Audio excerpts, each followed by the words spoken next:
Hey guys, welcome back to the CulePodcast. Welcome back to another video.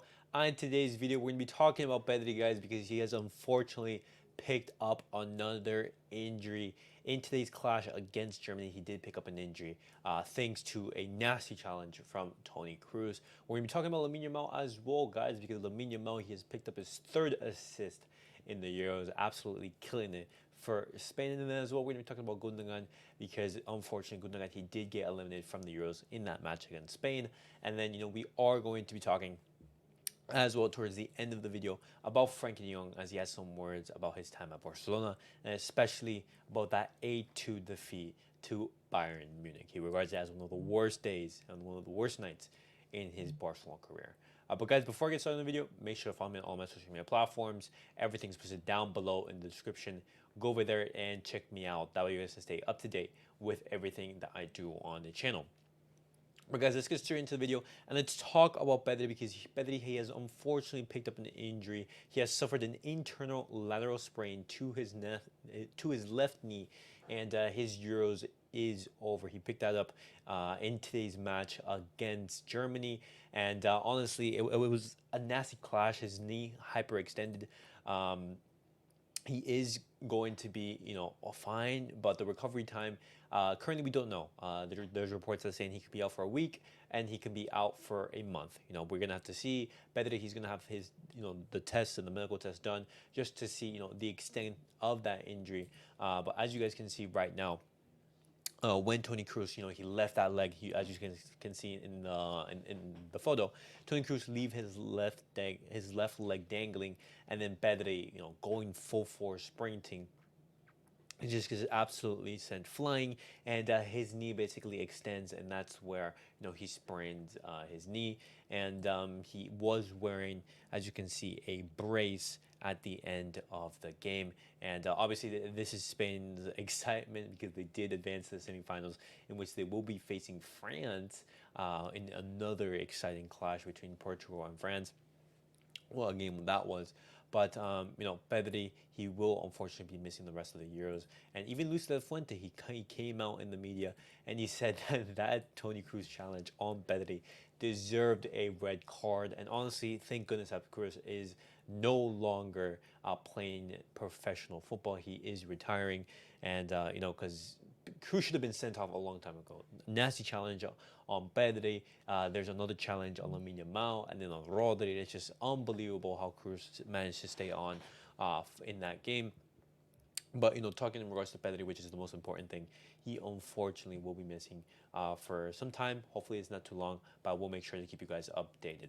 But now talking about Lamine Yamal, guys, Lamine Yamal, he picked up his third assist, giving the pass to Dani Olmo, who also is linked to Barcelona, and he scored and assisted the winner, in which Mikel Merino, he is able to basically seal and get the win for Spain in the match against Germany.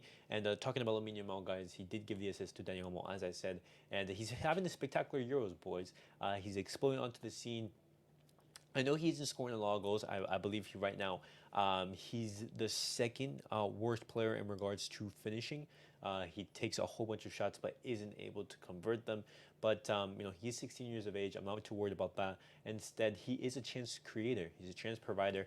And Lamine Yamal having a fantastic tournament. That is what you want to have.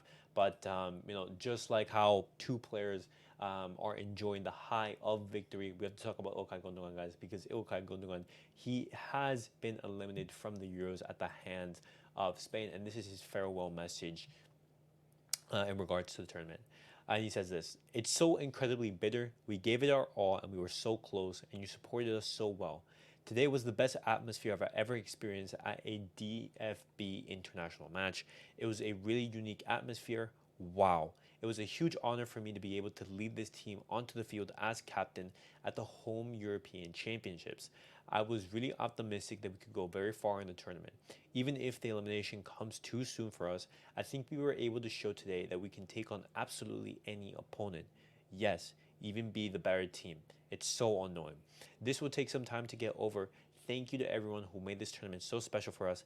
Thank you for your support, which we felt throughout. Thank you, Germany." And and he thanks the German national team. And Ilkay Gundogan, he did also have a fantastic tournament for the German national team, and his future in regards to will he be playing in the next upcoming international tournaments, that is something that he said he's gonna have to think about. It's too soon for him to make a decision, and if this is basically the last hurrah for Ilkay Gundogan in the national team, what a time and what a career he has had. Absolutely spectacular.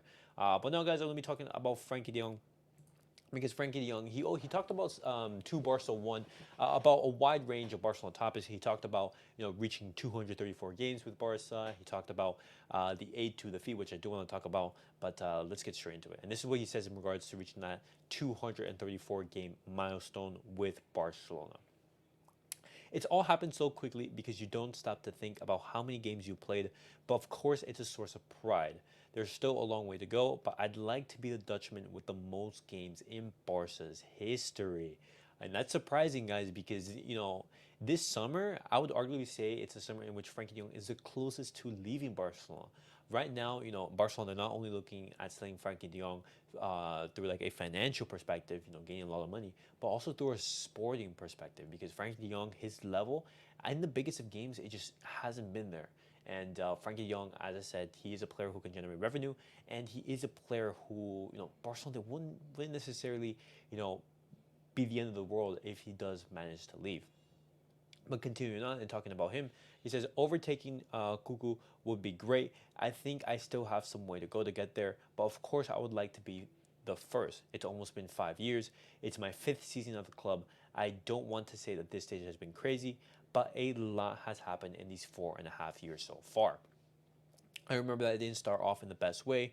They beat us in the last minute with Adurius' overhead kick, which was a great goal, by the way. I don't think we started the league very well that season either. We were very inconsistent in the first games, but it was nice to debut with FC Barcelona. When you step foot into the Camp Nou for the first time as a Barcelona player, it's a very special feeling. So are the Clásicos.